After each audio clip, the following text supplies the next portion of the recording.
I am on a crusade. That crusade is to try and smite things that ruin things for other people. Right? There are a couple of different epidemics like this that I've identified from sitting on my ass and scrolling on my phone. One of these is like Pokemon cards. Something that I really used to enjoy collecting as a kid. That have now become the next outlet for whatever buried deep in the human genome requires certain people to become crypto bros. The next outlet for that genetic anomaly that just launches them into speculating wildly on whether a Ralts is going to go up or down in value, or whether buying a certain pack is going to allow them to make more money than the money that they spent on the pack. Or I would assume, I don't know how it works.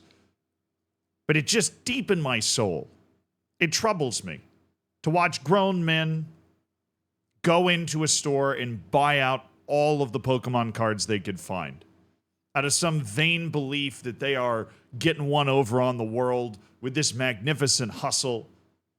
Maybe if they get super lucky, maybe they'll even actually make some decent money. I don't know. I've never looked into it because it doesn't appeal to me.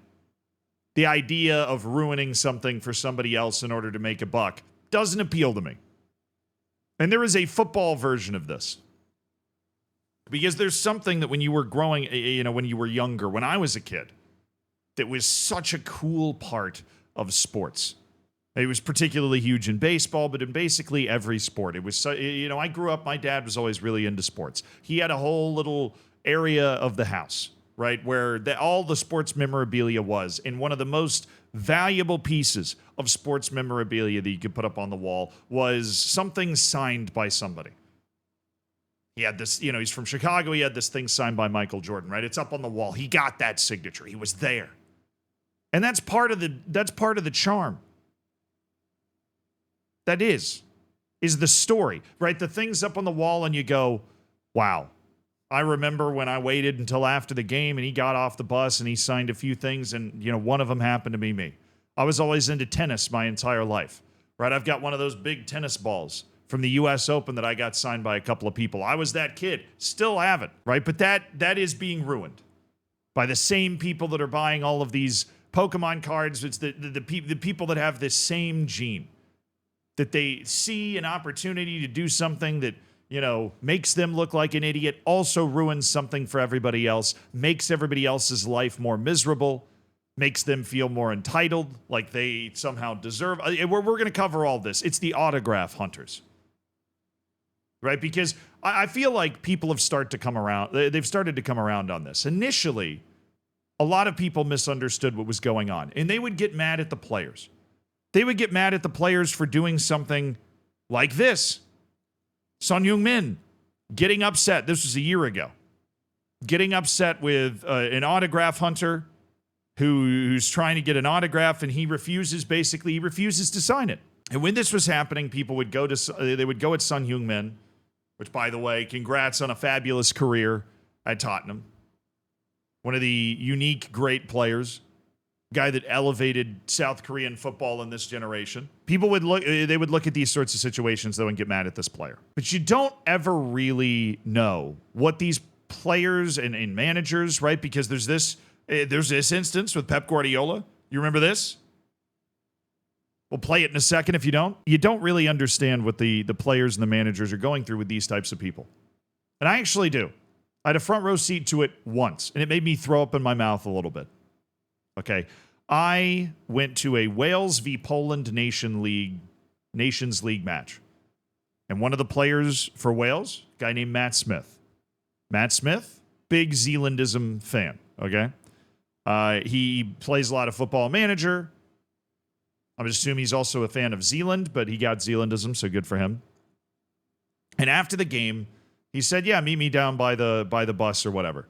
And he kind of snuck off to the side, and he gave me his jersey, which is a prized possession. Super, super cool. An international Welsh jersey from this match that I watched. But even though he'd snuck off to the side to try and avoid these people, they still, that natural spidey sense they have to ruin somebody's day, they still showed up. 2 to 3 grown-ass men. Which, that's not a problem. If you are 90 years old and you want to get a signature that you can put up on your wall of Matt Smith, you're trying to get a signature from every player on the Welsh team, that's great. Do that. That's awesome.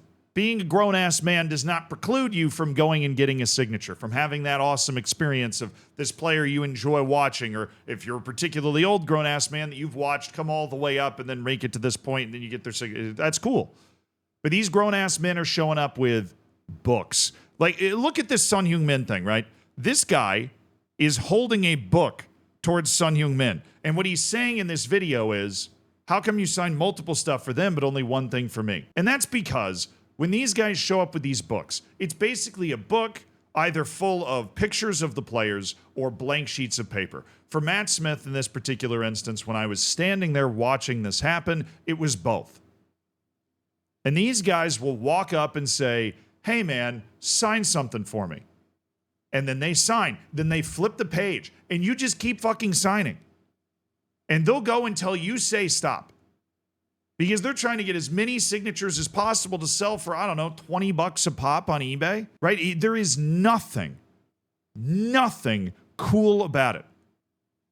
It is one of the worst hustles imaginable. You make the player miserable, because Matt Smith knew this was coming.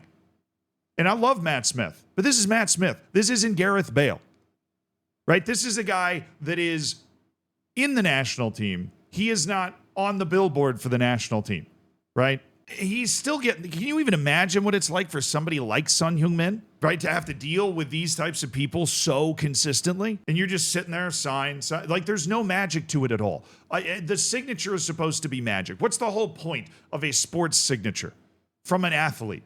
Or I get, from anybody famous, I guess. The idea is it's almost to signify that you've met the person, right? That person, touched this thing that you can put up on your wall, and I'm a fan and I got a signature from this person. All of that is ruined by this. Some greasy 55-year-old that apparently has not been able to figure out a better career than forcing poor Matt Smith to sign a bunch of blank pieces of paper.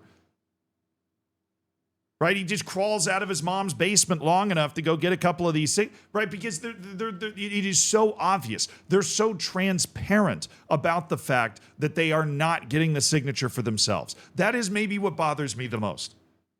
At least try to hide it. At least go up and maybe you get a scarf signed and then you're like, maybe one day I want to sell that scarf. But walking up with these books, dude, with these books and flipping through the pages and being like, sign here, sign here, sign here, sign. It's like getting a mortgage. And what set this, I'll show you the Pep thing real quick, because I think Pep handled this pretty well. But there is a more recent one that that set this off, because players are starting to get better at handling this and acknowledging it, recognizing it for what it is. Don't come again. I want to tell you again. I know. So he says, like, don't come again, I won't sign again. Your faces. Yeah. Go to the school and prepare yourself, guys. You are age, you are young, you are old. Yes. You are young, guys, so don't be here, waste your time. Okay. You want to live your life doing this? Or honestly? No. You want to do the rest of your life doing this? No. Like, look at you've got this guy who's holding multiple jerseys that he's trying to get Pep to sign. Like, you've got this guy who's holding what I can only assume is a box of different things he's going to try to sell. You've got this guy who's holding some sort of book. This guy's holding Lord knows what. The worst part about this interaction is you can physically feel everything Pep Guardiola is saying going right over their heads. They're doing the old, yeah, here, this is the sort of, when you're in trouble as a 5-year-old, you're doing this sort of thing to try and get to the end of the conversation so you can go outside and play again. That's what they're doing. So, let's continue to do it. Prepare better. Prepare better. This guy tries to talk back to Pep Guardiola, which would be the equivalent of a peasant trying to talk to a king. Pep Guardiola is arguably the best in the world in his field. He is somebody that if you want a little pep talk, a little kick in the ass, a little advice about how to live your life and be successful, you probably want to fucking listen to. And he goes, I used to be a chef. I got bored of it. Bullshit. Were you a chef at fucking Applebee's? How is this better than being a chef? Even if somehow Convincing Pep Guardiola to sign a bunch of weird-ass leaflets ends up making you more money than being a chef. How could it possibly be more rewarding? The contribution you're making to society is -5 out of 10 here, bud. Fucking hell, man. This for the old people, it's not for you. What are your dreams?